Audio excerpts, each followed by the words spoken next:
Mesdames et messieurs, bonjour et bienvenue sur votre chaîne d'information en temps réel. L'actualité en Afrique et dans le monde en continu. Vous informer est notre mission alors, si vous êtes nouveau, abonnez-vous et activez aussi la cloche de notification pour ne plus rien manquer. Cela étant fait, c'est parti. Eh bien les amis, les images que nous utilisons sont à titre illustratoire.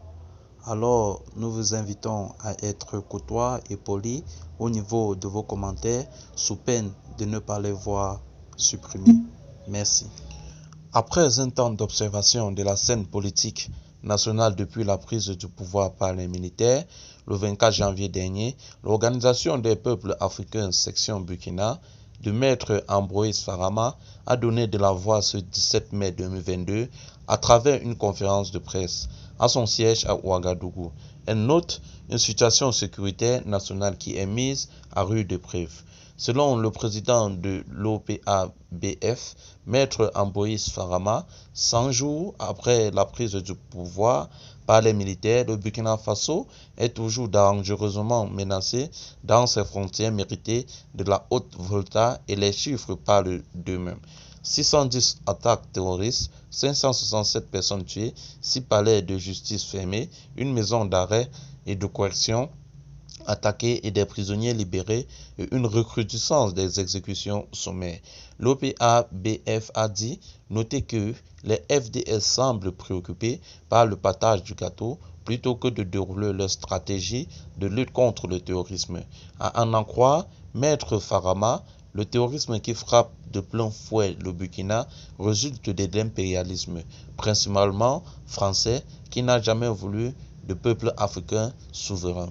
Pour Maître Farama, le Burkina et l'Afrique sont des scandales de richesses minérales et minières dont rêvent l'Occident et les prédateurs locaux.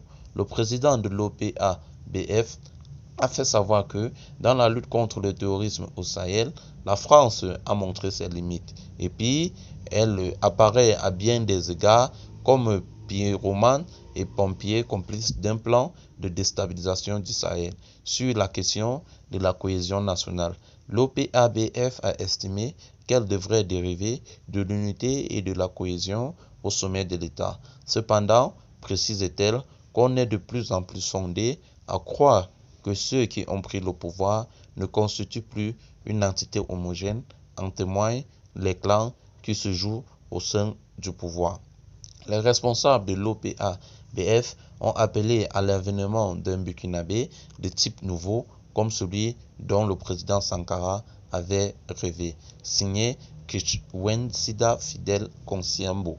Eh bien les amis, si vous avez aimé cette note d'information, n'oubliez pas de vous abonner et surtout d'activer la cloche de notification qui vous permettra de lire nos prochaines vidéos.